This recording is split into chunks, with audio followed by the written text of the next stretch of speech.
Hello dear friends, welcome back to my channel. कैसे हैं आप सब? आई होप कि आप सब अच्छे होंगे, स्वस्थ होंगे। तो स्वागत है आपका एक बार फिर से मेरे चैनल पे। और आज के इस ब्लॉग में बहुत कुछ खास होने वाला है, तो आप वीडियो को पूरा देखिएगा, बिल्कुल भी स्किप मत कीजिएगा। तो चलिए देखते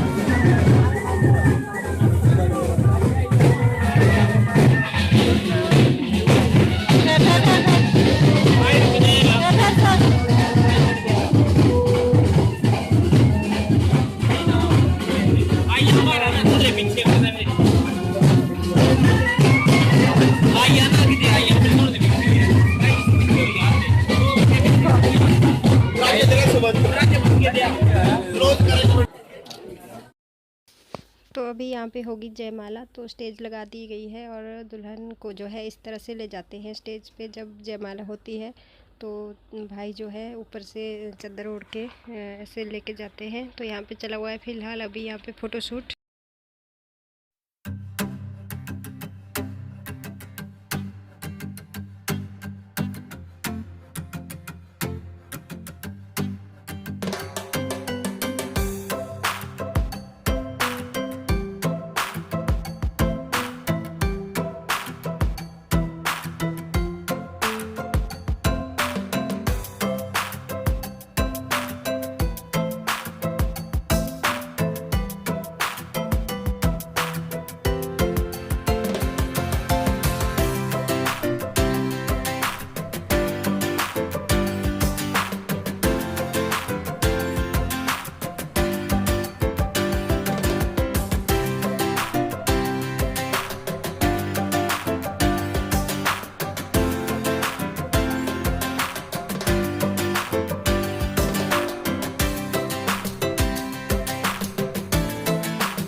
तो फेरे वगैरह की रस्म हो चुकी है और अभी यहाँ पे फेरे वगैरह होने के बाद फिर यहाँ पे बनाया जाता है हमारे यहाँ दुल्हन का एक धर्म भाई बनाया जाता है, जो कि इस बेद के नीचे ही बनाते हैं। तो वही वाली रस्म अभी यहाँ पे चली हुई है और यहाँ पे धर्म भाई बनाया जाता है। तो ये यहाँ पे एक दूसरे को तिलक लगाएंगे और उसके बाद फिर एक दूसरे का मुँह मीठा करेंगे और इसके बाद फिर ये एक दूसरे को सगुन भी देंगे, जो भी इनकी इच्छा है, जो भी ये लाए होते हैं अपने घर से। तो ये वहाँ पे फिर ये देते हैं। तो ये जो धर्म भाई बनाया जाता है ना, ये दुल्हन की ननद का पति होता है। तो हमारे यहाँ जो भी ननद का पति होता है उसको ही दुल्हन का मतलब धर्म भाई बनाया जाता है। तो ये वाली रस्म अभी यहाँ पे चली हुई है और अभी ये एक दूसरे को सगुन देंगे और आप भी देखते रहिए, एंजॉय कीजिए।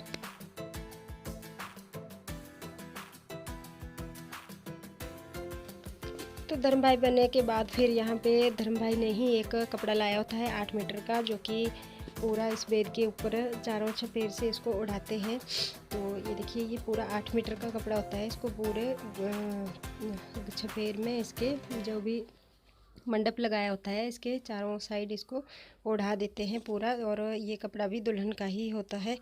तो आई होप कि आप लोग जो है मेरे ब्लॉग एंजॉय कर रहे होंगे। और इसके बाद फिर आगे मैं आपको 7 वचन का पूरा सुनाऊंगी, जो कि मैंने बिल्कुल भी स्किप नहीं करा हुआ है। तो आई होप कि आप एंजॉय करेंगे। उस प्रकार की वारदात नहीं करनी होगी और बिन कारण से किसी के यहाँ शयन नहीं करना होगा। यद्यपि आप मुझे प्रमाण देते हैं तो मैं आपके वहाँ भाग में आने के लिए पहला कदम चलूंगा। अगर पहला बचन आपको मंजूर है लड़की का, तो भाई पहली देखते हैं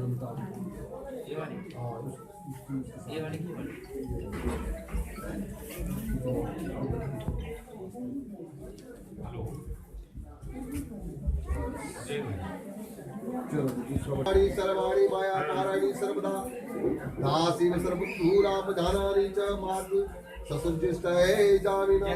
ये गए चित्त तुनी। कन्या कहती है, अच्छी हे विष्णु जी, मैं घर के सारे काम किया करूंगी और भाई बंधुओं का जो है आदर भाव करूंगी, उनका सम्मान करूंगी, सास ससुर जेठ नंद आदि का आज्ञा का पालन करूंगी। परंतु हे स्वामी, आपको स्मरण है कि आपको मेरे प्रति कर्तव्य का पालन करना ही होगा। अगर आपको दूसरा वचन मंजूर है तो दूसरी रेखा ओम त्रिणी रासयो को साय मैं विष्णुरूपी बार तुम्हें धन की वृद्धि के लिए चौथे वचन को चलने के लिए कहता हूँ। अब चौथा वचन क्या है? कन्या का कन्या वाचन परिता हम च दुखेन मात्रा पितृ च बंधु भी तैरे दता दता सलिलम हस्ते गृहाग्नि सनिधौ पुरोहित गुरु प्राज्ञे सर्वबंधु समाज में जाति नये च में जाता गोत्र ना कुल तथा। कन्या कहती है कि विष्णुरूपी बार जी, मुझे मेरे माता पिता ने बड़े कष्ट से पाला है। इन्होंने ही अग्नि के समीप पुरोहित गुरु तथा बुद्धिमानों सके संबंधियों के सामने जो है आपको संकल्प करके जो है आपको दान में दे दिया है और मेरी जाति कुल गोत्र सब कुछ बदल गया है। तो मेरे सभी संबंधी सुख से रहे, मैं आपके होते हुए स्वामी वाली हो गई हूँ। इसलिए हे स्वामी, आपको स्मरण है कि आपको मेरे प्रति कर्तव्य का पालन करना होगा। अगर आपको ये तीसरी भी मंजूर है तो हमारा बता दीजिए।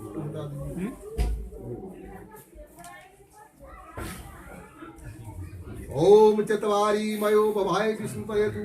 चौथे वचन में जो है वधु को धन और सुख की वृद्धि के लिए चलने को कहता है। जी, मैं सुख दुख आपके साथ जो है वो सहन करूंगी।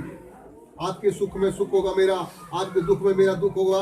और आपके जब आपको गुस्सा आ जाएगा, आपको क्रोध आएगा, तो मैं मीठा वचन बोलूंगी। आपके सुख के लिए मैं भगवती गौरी की पूजा किया करूंगी। और हे परंतु हे स्वामी, आपको स्मरण है कि आपको मेरे प्रति कर्तव्य का पालन करना ही होगा। भाई आपको चौथा मंजूर है तो चौथा मिटा दीजिए। ओम पंचवसुभ्यो विस्मयतु।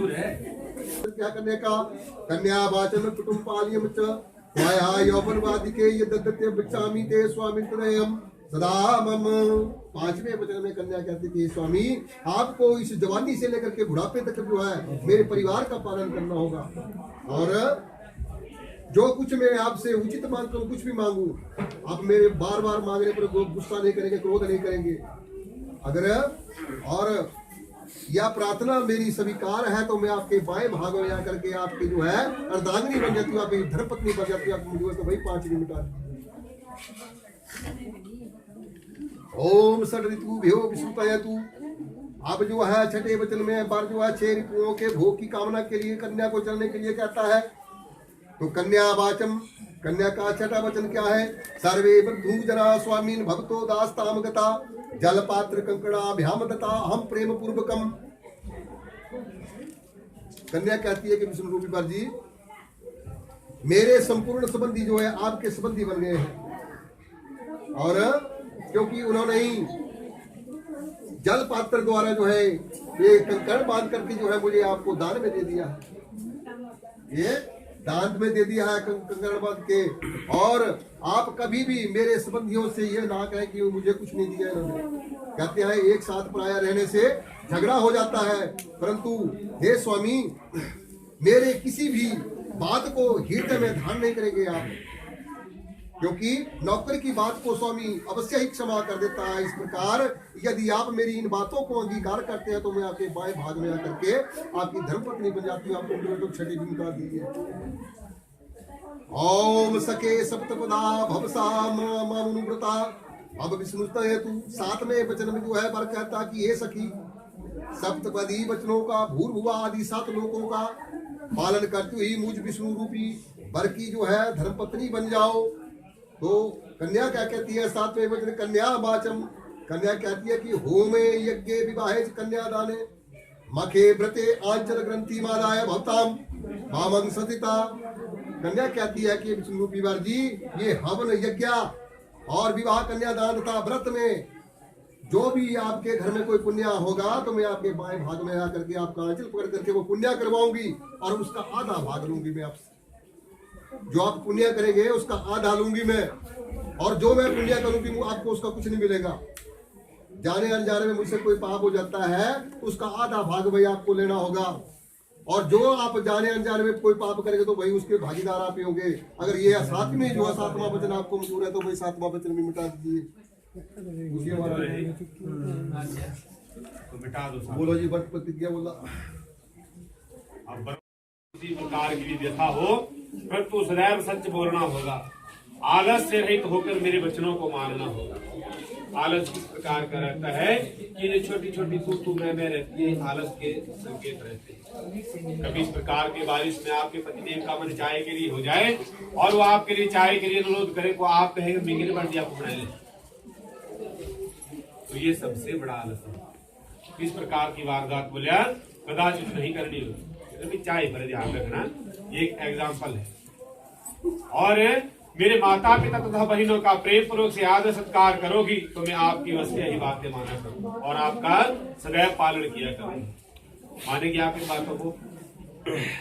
तो फिर साथ में वर कहता है कि बगीचे में था श्राद्धियों के स्थान में नहीं जाना। हमारे यहाँ बड़े बड़े बगीचे तो होते भी है, घारे रुपये हुए परिवार तो वो भी शंका में के संकेत है। तो बोले जहां भी जाना होगा वहां पर बताकर जाना होगा। श्रावियों के स्थान में कदाचित मत जाना। आपके पतिदेव कभी ऐसी महफिल में बैठे हो जहां पर धनूर सुरापान हो रहा हो तो वहां पर कदाचित मत जाना। ये वह आपसे कहता है। बिन कारण के किसी दूसरे के घर में नहीं जाना हो। ससुराल में प्राय छोटी छोटी नंदों से इस प्रकार से दोस्ती लग जाती है कि घर का सारा काम काज छोड़कर सब दोस्ती में विलीन हो जाती है। तो बोले बिना काम के मेरे घर से किसी के यहाँ नहीं जाना होगा, पर पुरुषों के साथ क्रीड़ा करना छोड़ना होगा।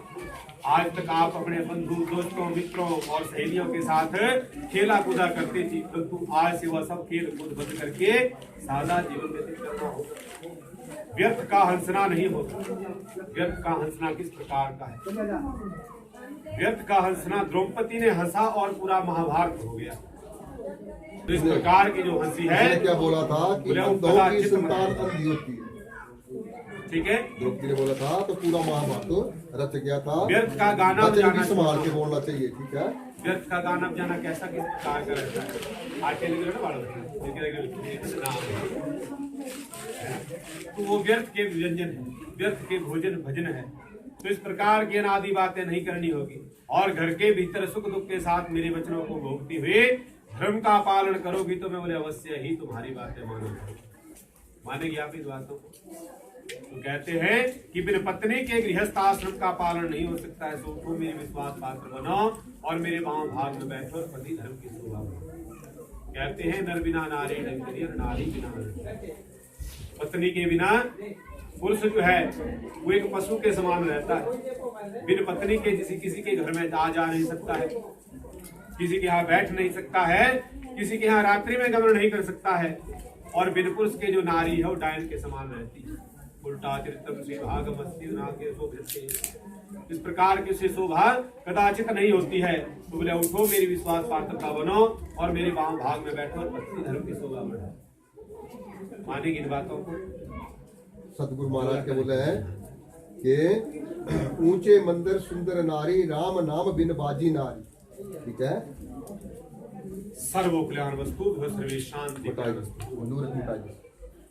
तक ਜਿਹੜੇ ਮੈਸੇਜ ਜਿਹੜੇ ਫਲਕਸ ਨੇ थोड़े से हरि तो ये थे 7 वचन। आई होप कि आपने एंजॉय किया होगा मेरे आज का ब्लॉग। और इसके बाद अब यहाँ पे चल पड़ी है बेटी को शगुन देने की रस्म। तो सबसे पहला शगुन जाता है मामा का, तो ये बड़ी मामी यहाँ पे शगुन दे रही है। और उसके बाद फिर बारी बारी से सारे रिश्तेदार जो हैं बेटी को शगुन देते हैं।